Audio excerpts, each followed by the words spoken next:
Assalamualaikum warahmatullahi wabarakatuh. Selamat datang di Tridaya Online. Perkenalkan, nama kakak Kak Dewi, kakak tutor biologi dari Bimbel Tridaya. Pada kesempatan kali ini, kakak akan menerangkan tentang sistem respirasi. Nah, yang akan kakak bahas di sistem respirasi ini, yang pertama adalah tentang apa itu bernafas, apa itu respirasi, kemudian bagaimana sistem pernafasan manusia,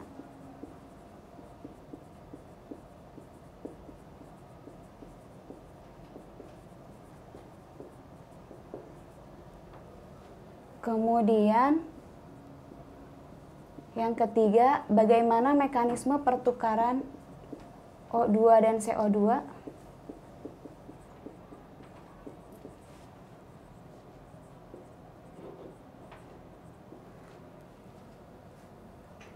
Kemudian ada kapasitas udara.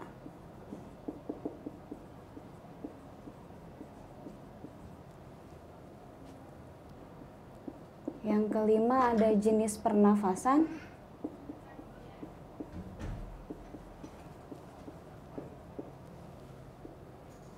Kemudian faktor yang mempengaruhi laju pernafasan.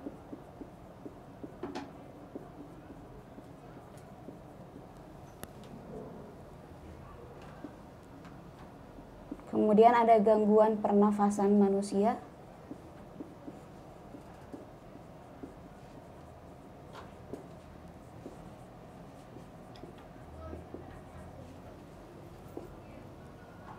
Dan yang terakhir ada pernafasan pada hewan.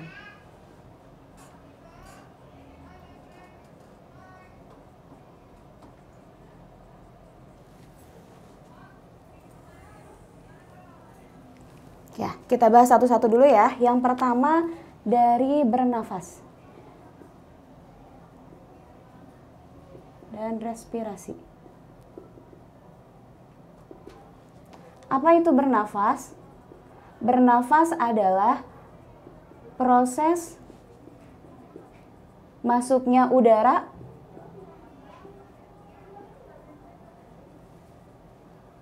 berupa O2 dan pengeluaran CO2. Nah, sedangkan respirasi adalah proses penggunaan O2 dalam mengoksidasi makanan. Nah, di sini ya keywordnya mengoksidasi, yang menghasilkan ATP atau energi.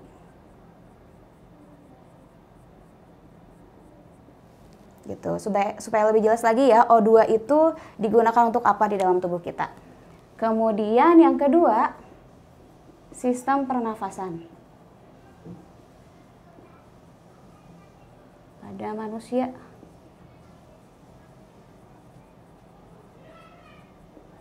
Kakak gambarkan dulu ya.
Nah, sistem pernafasan pada manusia kira-kira organnya seperti ini ya. Yang pertama, udara masuk itu pertama melalui hidung. Kemudian dari hidung masuk ke sini, ke faring.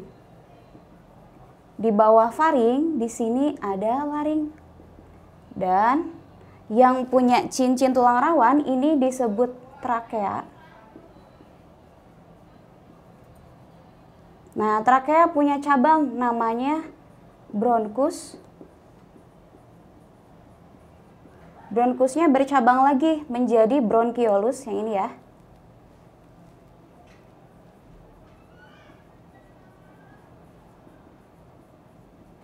Nah, kemudian paru-paru kanan dan paru-paru kiri kita itu berbeda jumlah lobusnya.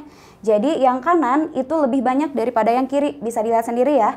Nah, bronkiolusnya itu ada 3. Nah, 3 lobus untuk yang kanan dan 2 lobus untuk yang kiri. Kemudian yang bulat-bulat ini apa Kak? Yang bulat ini kalau satuannya itu disebut alveoli.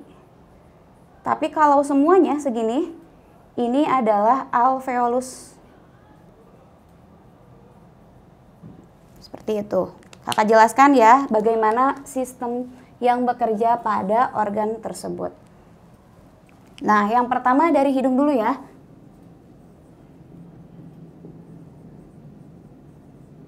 Nah, di dalam hidung kita itu memiliki yang pertama ada rambut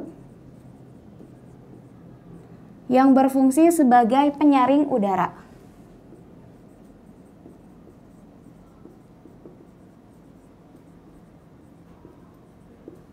Kemudian yang kedua, hidung kita ini memiliki lendir.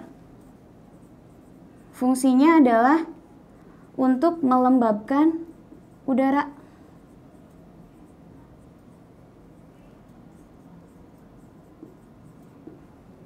Kemudian yang ketiga, hidung kita ini punya saraf yang disebut saraf olfaktori.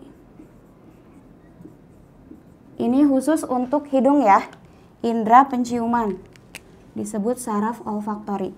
Yang namanya saraf pasti fungsinya adalah untuk meneruskan rangsangan.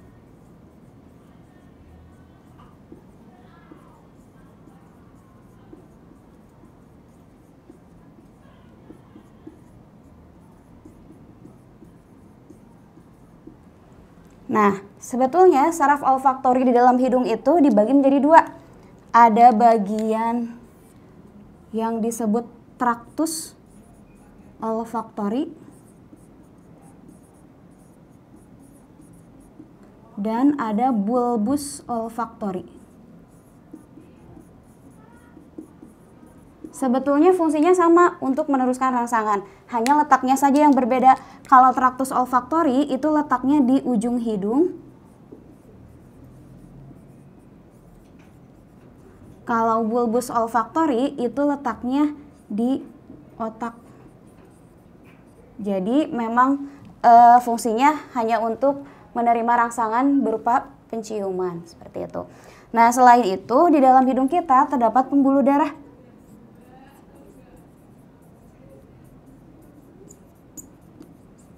Fungsinya untuk apa? Fungsinya adalah untuk menghangatkan udara. Jadi suhunya sama dengan suhu tubuh kita, gitu. Kemudian di hidung kita punya rongga, namanya rongga sinus. Fungsinya untuk apa? Untuk mengatur keseimbangan.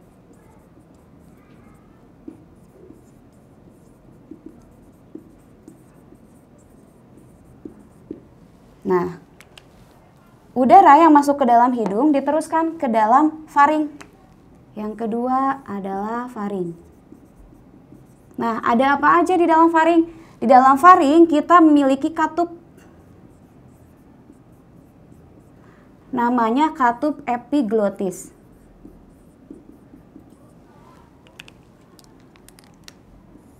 Nah, katup epiglotis ini adalah pertigaan antara sistem pernafasan dan sistem pencernaan. Jadi ketika kita bernafas, itu epiglotisnya membuka. Tetapi ketika kita menelan, itu epiglotisnya akan menutup. Seperti itu. Kalau ada peristiwa tersedak, kayak gimana Kak mekanismenya? Jadi peristiwa tersedak terjadi ketika kita menelan, itu epiglotisnya malah membuka, harusnya tertutup gitu. Nah, kemudian setelah dari faring, udara masuk ke laring atau disebutnya tekak. Di dalam laring kita punya apa? Di dalam laring ada yang namanya pita suara. Nah, jadi pita suara kita itu terletak di laring. Pita suara itu ada dua jenis, ada yang asli, ada yang palsu. Bedanya apa? Kalau yang asli itu kalau dalam pengucapan jelas karena ada huruf vokalnya. Kalau yang palsu itu huruf konsonan aja. Contohnya ketika kita humming ya. Seperti itu, seperti itu ya. Contohnya.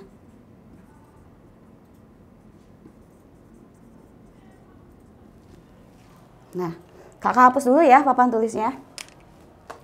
Ya, kakak lanjutkan kembali ya.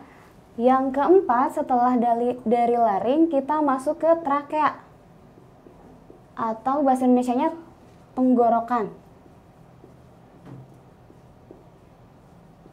Ada apa aja di dalam trakea? Di dalam trakea itu trakea kita tersusun atas tulang rawan hialin.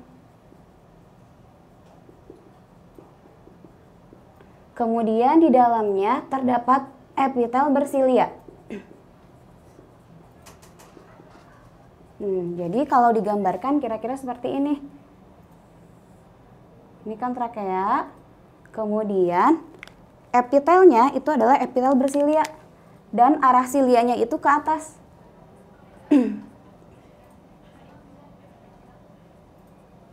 Seperti ini kira-kira. Nah, tujuannya untuk apa? Tujuannya adalah untuk melindungi atau menyaring benda asing yang lolos dari rambut hidung.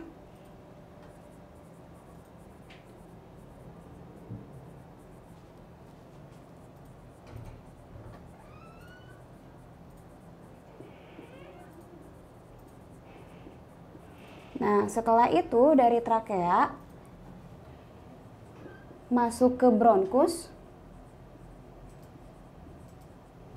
cabang tenggorok,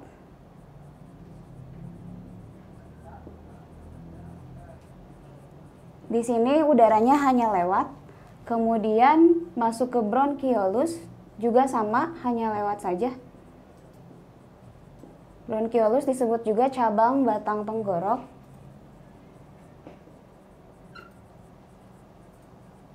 Dan yang terakhir masuk ke alveolus.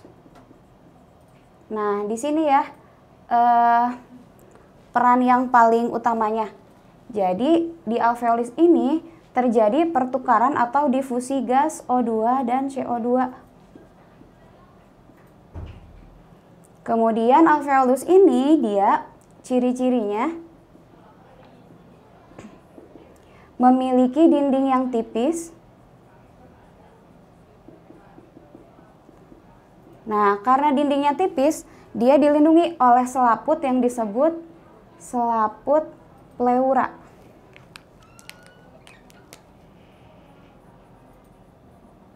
Nah, pleuranya ada dua jenis. Ada pleura visceralis, yaitu melindungi bagian paru-paru dalam.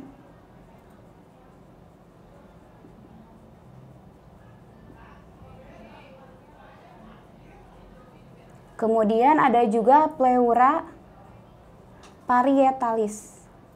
Kalau parietalis ini dia melindungi bagian luar dari paru-paru.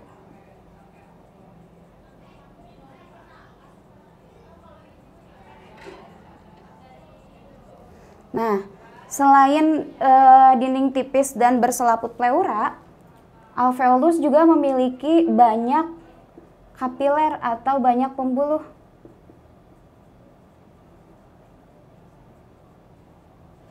Yang berfungsi untuk mengedarkan O2 dan CO2. Kemudian, setelah sistem pernafasan manusia, kakak akan menjelaskan tentang mekanisme pertukaran O2 dan CO2.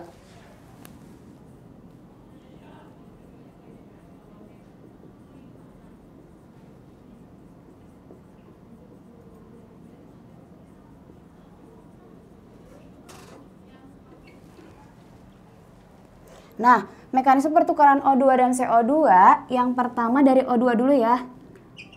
Pertukaran O2 itu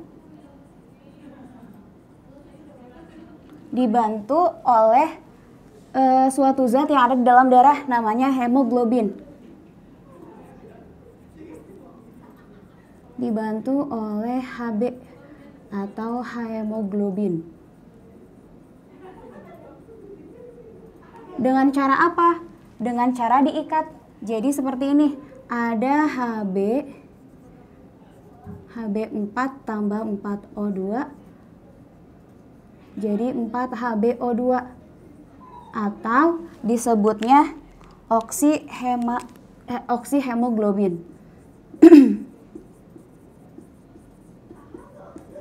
Nah, ini kan terjadi di dalam paru-paru ya. Jadi pernafasan itu ada dua jenis, ada pernafasan secara internal dan eksternal.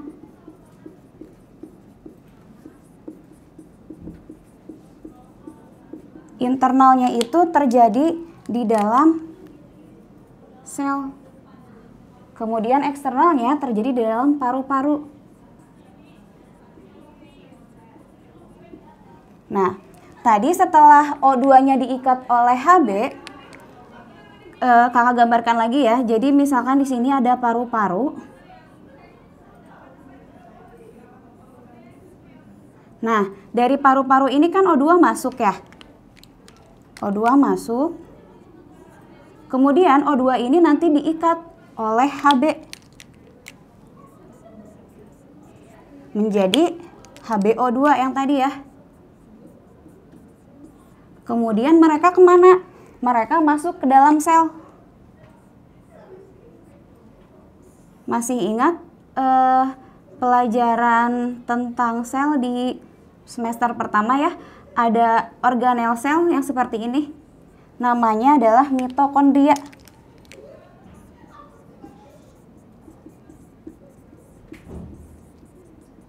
Fungsi mitokondria untuk apa? Untuk respirasi sel.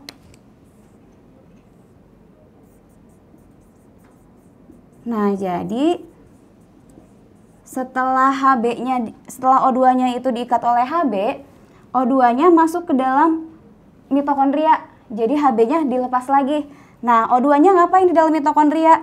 Jadi O2-nya itu mengoksidasi makanan untuk menghasilkan ATP.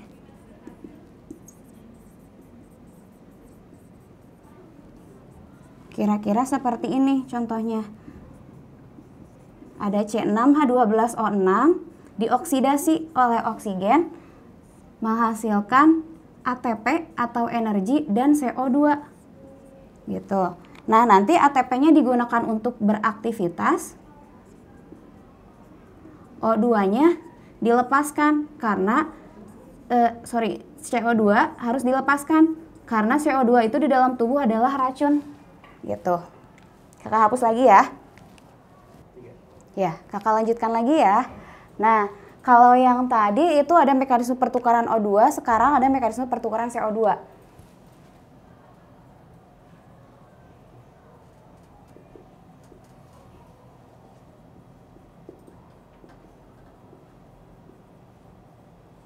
Nah, mekanisme pertukaran CO2 di dalam tubuh itu dibagi menjadi 3 tahap. Tuh ya, yang pertama sebanyak 5%-nya itu dikeluarkan melalui plasma darah.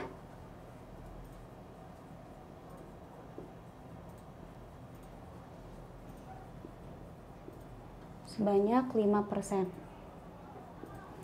Contohnya seperti ini, ada 2O dengan CO2, nanti keluarnya dalam bentuk H2CO3 atau asam karbonat. Nah, H2CO3 ini dia menyebabkan penurunan pH darah. Tetapi nanti pH darahnya itu dinetralkan kembali. Dinetralkan oleh natrium dan kalium. Tuh. Kemudian yang kedua itu melalui hemoglobin sebanyak 30%-nya. Jadi reaksinya sama kayak yang tadi ya, HbO2. Hb plus CO2 jadi HbCO2. Atau disebutnya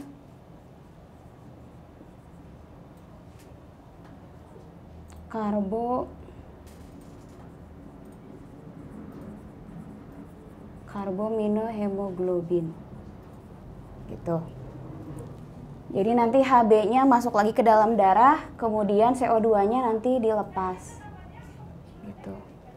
Kemudian yang ketiga, yang paling besar itu melalui pertukaran klorida. Reaksinya masih sama dengan yang tadi ya. Ada H2CO3, nanti diurai menjadi H+ dan HCO3-. Gitu ya. Nanti H+-nya ini dibuang dan CO3-nya nanti bertukar dengan klorida. Gitu. Sehingga CO-nya bisa dikeluarkan. Kemudian yang keempat ada tentang kapasitas udara.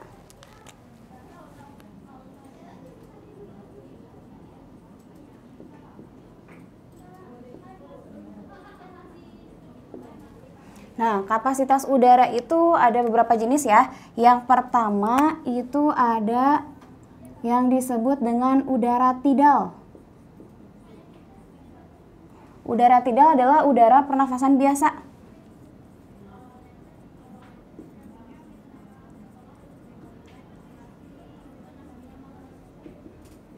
Jadi seperti kita bernafas biasa, inhalasi dan ekshalasi. Itu volumenya sekitar kurang lebih 500 mili. Kemudian ada lagi yang namanya kapasitas cadangan inspirasi atau disebutnya udara komplementer.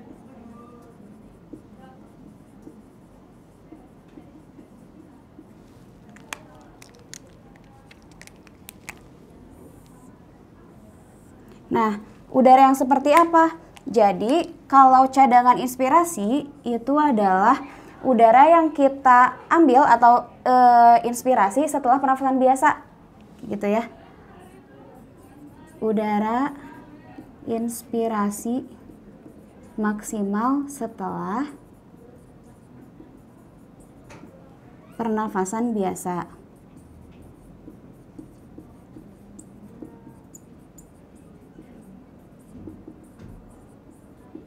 Jadi seperti kita bernafas biasa, kemudian menarik kembali setelah inspirasi yang biasa, kayak gitu ya. Volumenya lebih besar, itu kurang lebih 1.500 mili. Kemudian yang ketiga, kalau ada kapasitas cadangan inspirasi, pasti ada kebalikannya ya. Kapasitas cadangan ekspirasi.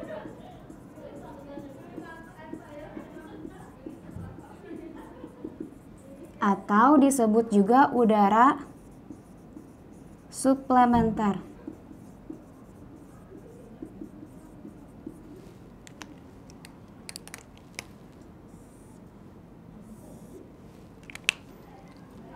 ini juga kebalikannya ya, yaitu udara ekspirasi maksimal setelah pernafasan biasa. Jadi kita bernafas biasa, kemudian dikeluarkan setelah pernafasan biasa, gitu ya. Ekspirasi maksimal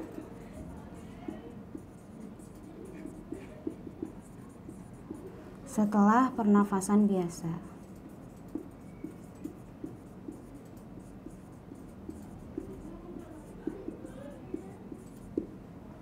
Volumenya masih sama ya dengan yang komplementer, yaitu kurang lebih 1500 mili.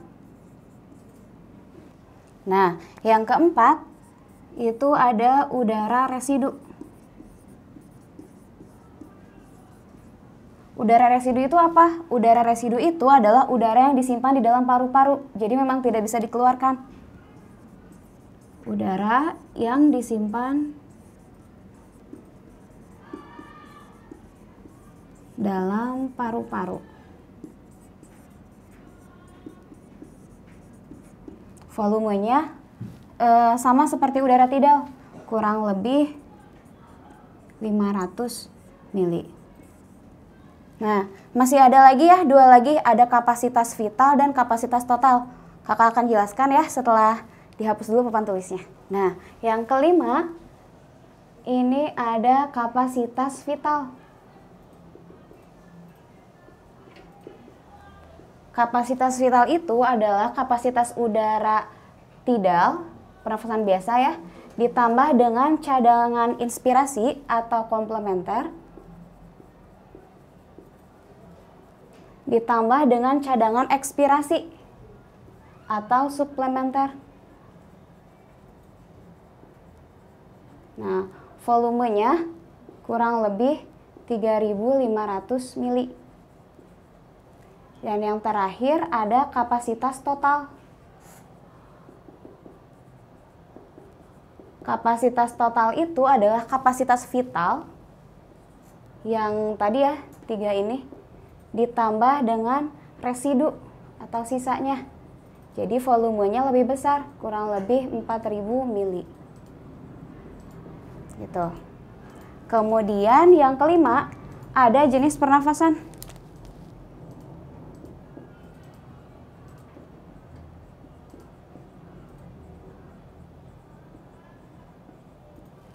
Nah, pernafasan itu sendiri kan dia ada proses masukan ya, atau inspirasi, atau disebut juga inhalasi. Masuknya udara ya. Kemudian ada juga ekspirasi atau ekshalasi. Proses pengeluaran udara. Nah, jenis pernafasan itu kita ada 2 macam. Yang pertama ada pernafasan dada.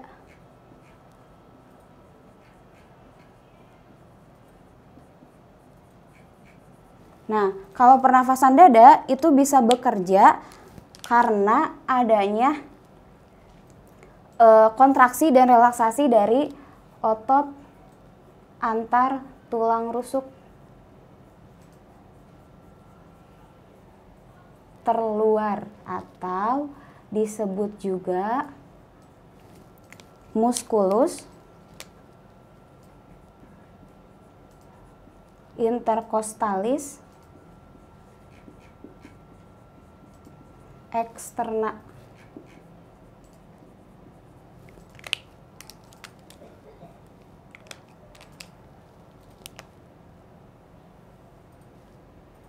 Nah, bagaimana prosesnya?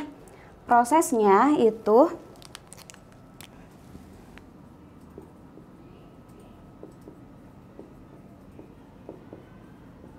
ada proses inspirasi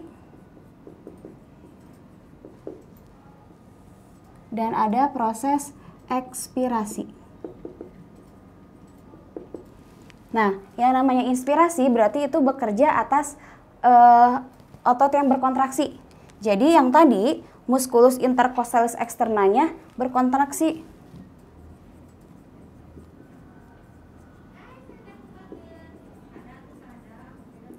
interkostalis eksternanya berkontraksi.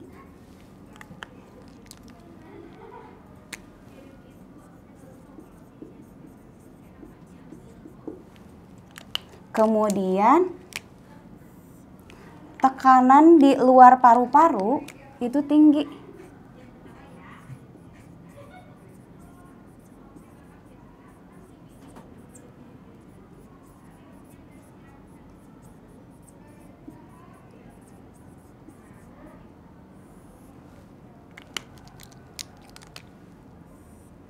Nah, karena tekanan di luar paru-paru tinggi, itu mengakibatkan rongga dada membesar.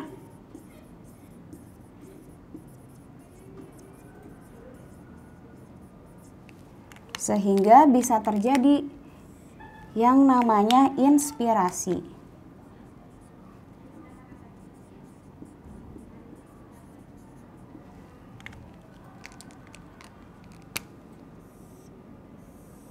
Nah, sedangkan ekspirasi itu kebalikannya. Berarti muskulus interkostalis eksternanya berrelaksasi.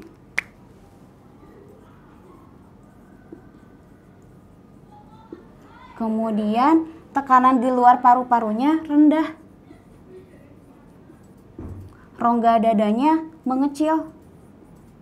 Sehingga udara bisa keluar atau ekspirasi.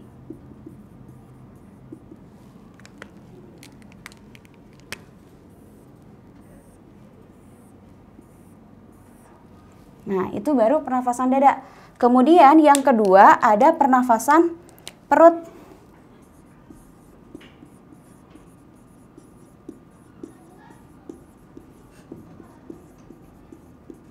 Nah, pernafasan perut itu terjadi akibat kontraksi dari diafragma.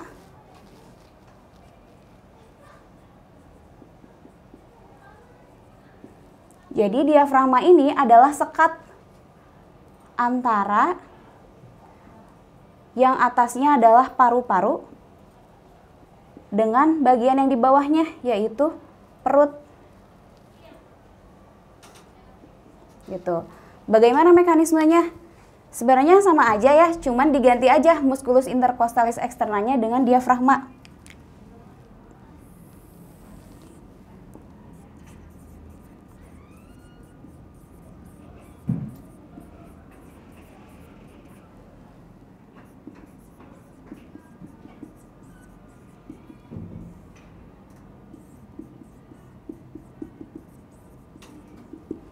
Nah, di sini yang pertama kali terjadi adalah diafragmanya berkontraksi.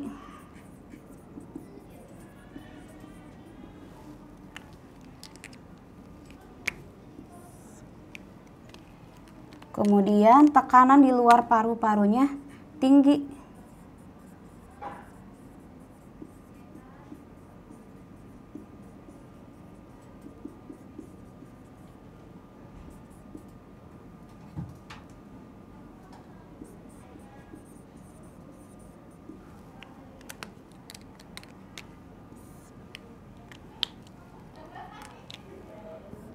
Nah, kalau yang ini tidak ditandai dengan rongga dada yang membesar. Nanti kakak gambarkan ya bagaimana perbedaan diafragma ketika inspirasi dan ekspirasi.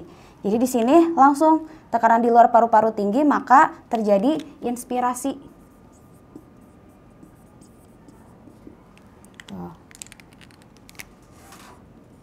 Ekspirasinya kebalikannya ya. Diafragmanya berrelaksasi.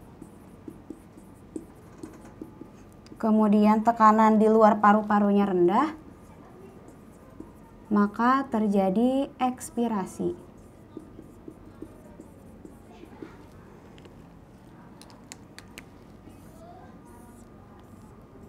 Nah, gambarnya seperti apa diafragmanya? Kira-kira seperti ini ya. Ini hanya modelnya saja. Nah, diafragma itu ketika berkontraksi atau ketika ada udara yang masuk itu bukan mengembung tapi mendatar. Jadi yang di sini adalah inspirasi. Yang mengembung adalah ekspirasi. Nah, Kapan pernafasan perut digunakan? Pernafasan perut itu biasanya digunakan ketika kita tidak sadar bernafasnya. Contohnya ketika kita sedang tidur. Nah, ditandai dengan ketika kita inspirasi atau masuknya udara, itu perut kita akan seperti mengembung. Tapi diafragma di dalam itu mendatar gitu. Nah, bagaimana? Mudah kan membedakan pernafasan dada dengan pernafasan perut? Ya, kita lanjutkan lagi ya. Yang keenam, kita ada faktor laju pernafasan. Apa aja sih yang mempengaruhi laju pernafasan kita?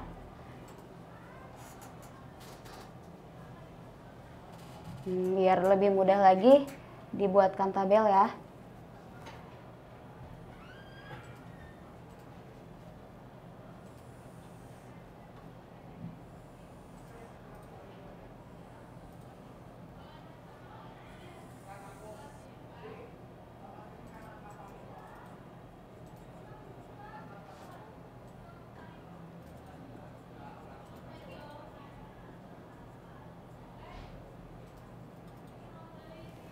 Nah, jadi faktor yang pertama dari jenis kelamin.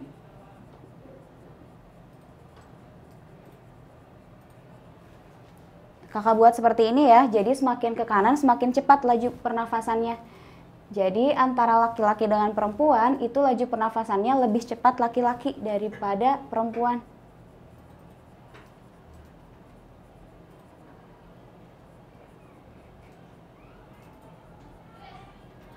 Kemudian faktor yang kedua adalah usia.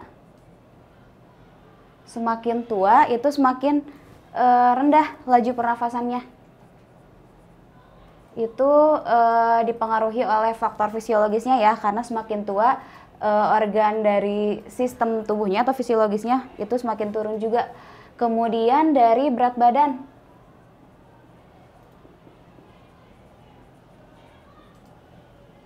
Yang ini ringan atau kita sebut kurus saja ya.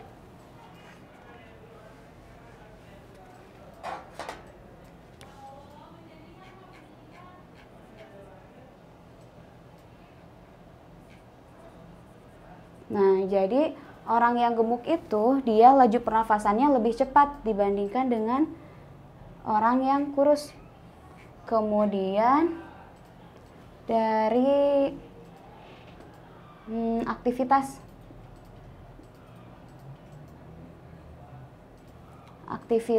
yang berat itu akan membuat laju pernafasan juga semakin cepat. Kenapa? Karena aktivitas yang berat, contohnya olahraga ya, aktivitas yang berat itu menyebabkan kadar oksigen di dalam tubuh itu menurun, sehingga laju pernafasannya jadi semakin cepat gitu ya. Untuk apa? Untuk menyeimbangkan kadar oksigen di dalam tubuh gitu ya. Karena seperti ini ya, kalau misalkan kita melakukan aktivitas yang berat, nah respirasi sel yang tadi kakak jelaskan pertama, itu respirasi selnya akan dilakukan secara anaerob atau tanpa O2. Bisa juga karena sedikit O2-nya ya. Sedikit O2. Nah, akhirnya gimana kalau O2 yang ada di dalam tubuh kita itu sedikit? Jadi glukosanya itu tidak bisa dioksidasi. Akhirnya gimana? Di sini hasilnya bukan berupa ATP. Dia hasilnya adalah asam laktat yang seharusnya itu asam pirufat kalau respirasi aerob gitu ya. Jadi kalau respirasi anaerob hasilnya adalah asam laktat. Nah, bagaimana reaksinya yang kita rasakan oleh tubuh kita? Nah, asam laktat yang menumpuk di dalam tubuh kita itu akan kita itu akan merasakan pegal-pegal ketika asam laktat kita menimbun gitu ya, terlalu banyak. Nah, bagaimana adaptasinya? Jadi tubuh kita akan menghirup oksigen sebanyak-banyaknya, atau kalau kita bahasa sehari-hari jadi ngos-ngosan gitu ya setelah melakukan aktivitas yang berat kayak gitu, untuk menambah O2 yang kekurangan tadi gitu. Kemudian faktor yang selanjutnya ada dari posisi badan.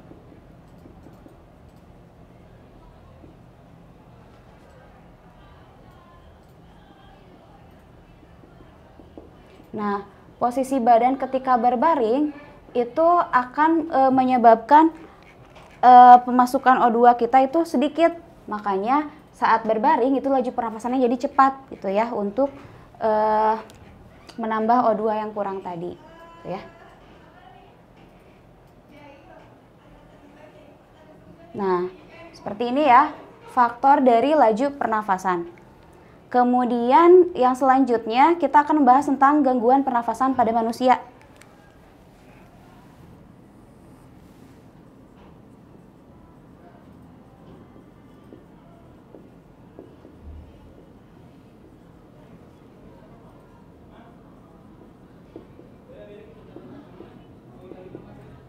Nah, gangguan pernafasan manusia ini bisa diakibatkan oleh pola hidup yang tidak sehat, atau bisa juga disebabkan oleh infeksi dari mikroba. Bisa berupa bakteri, bisa juga berupa virus. Tuh ya, dari yang paling umum coba kita akan bahas tentang influenza. Nah, influenza ini sebenarnya diakibatkan oleh apa sih? Dia ini disebabkan oleh virus influenza, atau nama jenisnya adalah orthomyxovirus.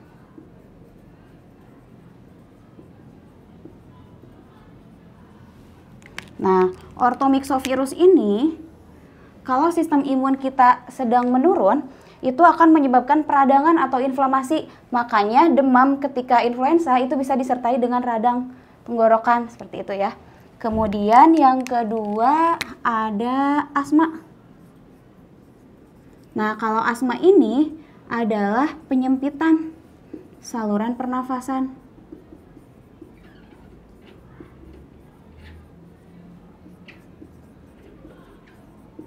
Nah, penyempitan saluran pernafasan ini akan mengakibatkan alergi. Alerginya ya bisa berupa suhu, bisa juga berupa benda asing yang tidak sengaja terhirup, gitu ya. Kemudian yang ketiga ada emfisema. Nah, kalau emfisema ini dia adalah kalau saluran pernafasan kita itu kan sifatnya elastis ya. Nah, untuk pengidap penyakit emfisema ini keelastisitasannya itu berkurang. Jadi udara yang masuk itu terhambat gitu ya. Gejalanya hampir sama dengan asma, seperti sesak-sesak gitu ya.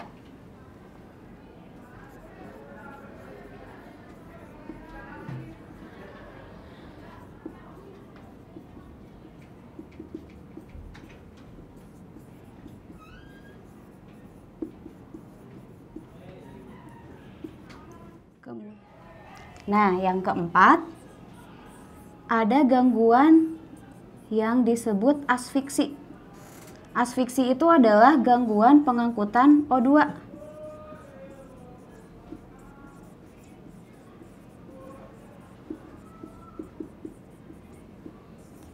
Nah, kalau terjadi gangguan pengangkutan O2, itu bisa menyebabkan terganggunya metabolisme.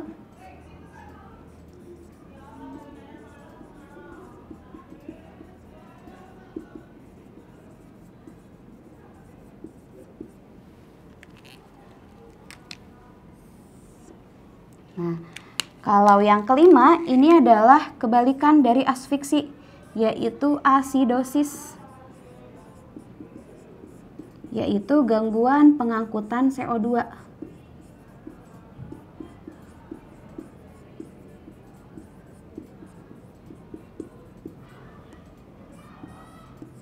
Nah, gangguan pengangkutan CO2 ini dia bisa menyebabkan penurunan pH darah.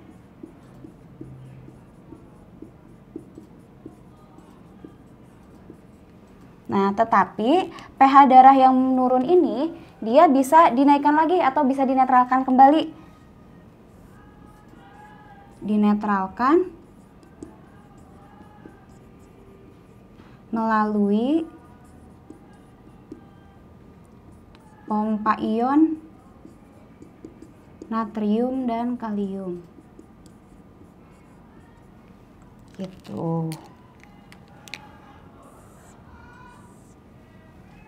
Nah, ini baru 5 ya gangguan pernafasan pada manusia. Kakak akan menerangkan lagi selanjutnya, tapi dihapus dulu ya papan tulisnya.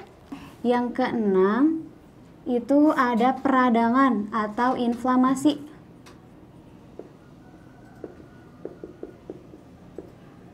Nah, gangguan peradangan atau inflamasi itu berhubungan dengan sistem imun kita, karena inflamasi ini adalah bentuk sistem pertahanan tubuh kita yang kedua setelah kulit, gitu ya. Nah, peradangan dalam sistem pernafasan itu bisa bermacam-macam tergantung organ yang mengalami radang, gitu ya. Yang pertama di sini ada bronkitis ya. Bronkitis itu berarti radang pada bronkus.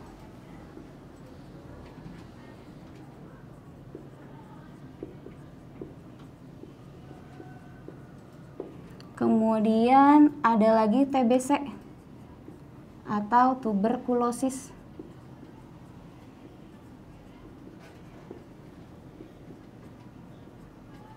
Radang paru-paru yang disebabkan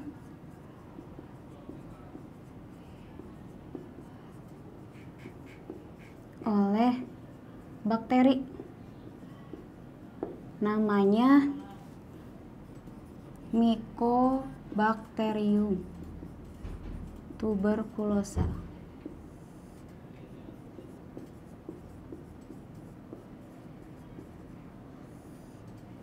Nah, kenapa yang bronkitis nggak disebutin mikrobanya apa? Karena bronkitis itu mikroba yang dapat menyebabkannya itu banyak ya, nggak hanya satu. Kalau TBC itu khusus hanya Mycobacterium saja, tuh ya. Kemudian ada lagi Diphtheria. Nah, kalau yang ini radang paru-paru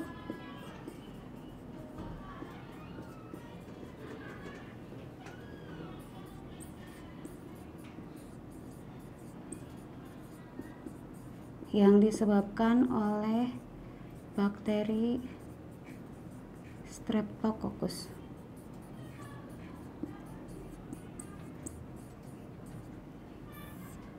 Kemudian ada lagi pneumonia. Masih radang paru-paru juga, organnya masih paru-paru, cuman penyebabnya berbeda. Bakterinya berbeda.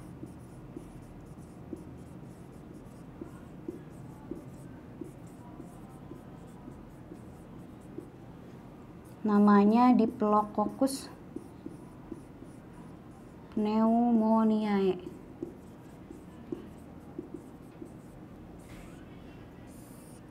Ya. Kemudian ada lagi sinusitis. Nah, kalau sinusitis berarti terjadinya di hidung ya. Radang pada rongga sinus.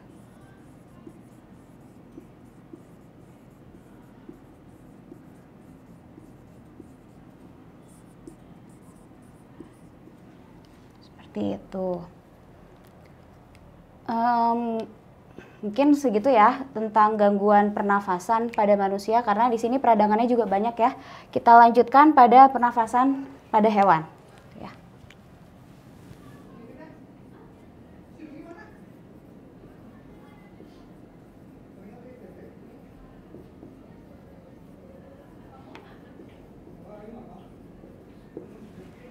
Nah, kita mulai dari hewan yang paling unisel ya, yang paling primitif.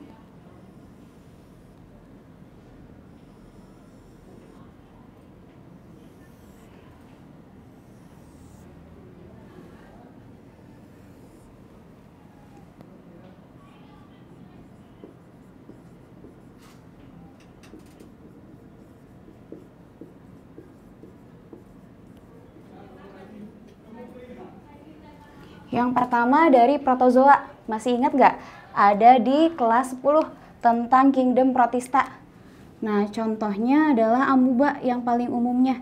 Nah, protozoa ini mereka berdifusi O2 dan CO2-nya melalui permukaan tubuh. Kenapa belum punya organ pernafasan? Karena mereka masih primitif gitu ya. Walaupun mereka sudah eukariot, tapi secara sistem endomembrannya mereka belum lengkap gitu. Jadi masih melalui permukaan tubuh.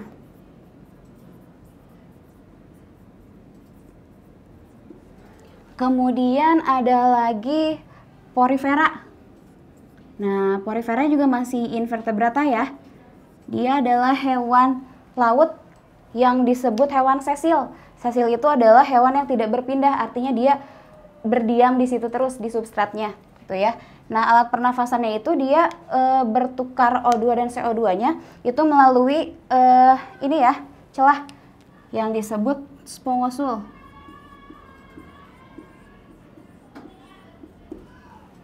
Tuh, kemudian hewan invertebrata yang lain yang umum mungkin dari ini ya, dari serangga atau insekta. Nah, hewan-hewan insekta ini nama sistem pernafasannya itu adalah sistem trakea karena melalui trakea ya. Nah, yang berperan sebagai hidungnya di insekta itu adalah stigma namanya.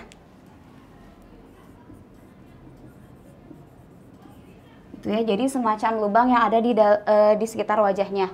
Kemudian ada lagi krustase, sejenis udang-udangan ya. Itu menggunakan insang. Kemudian ada lagi arthropoda yang lain, itu contohnya laba-laba ya. Atau nama subfilumnya adalah Arachnida. Itu alat pernafasannya berupa paru-paru buku.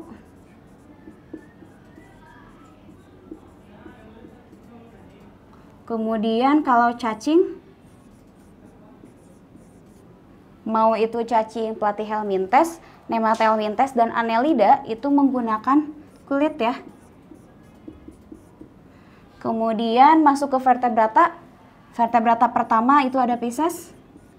Pisces alat pernafasannya ada insang. Kemudian amfibi sejenis katak.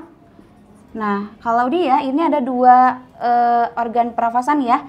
Ketika dia berwudu, dia menggunakan insang. Dan ketika sudah dewasa, ini menggunakan kulit atau menggunakan juga paru-paru. Tuh. Kemudian setelah amfibi ada reptil. Reptil juga menggunakan paru-paru. Jadi makin taksonomi itu makin ke atas makin ini ya sempurna ya. Jadi mulai dari amfibi, reptil, aves, mamal itu sudah menggunakan paru-paru, walaupun amfibi itu belum sepenuhnya menggunakan paru-paru gitu ya, kadang menggunakan kulit. Kemudian ada aves sejenis unggas, itu menggunakan paru-paru, tetapi ketika dia terbang, dia menggunakan juga kantung udara ya.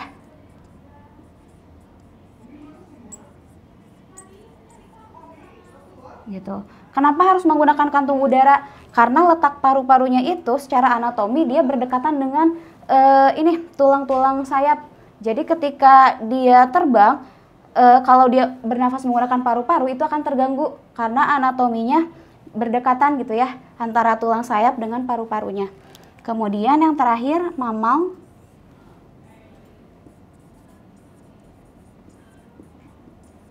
Ini sudah jelas ya menggunakan paru-paru.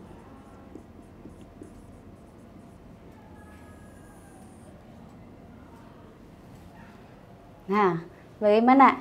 Jelaskan tentang sistem respirasi? Mungkin materi yang kakak jelaskan pada pertemuan kali ini dicukupkan.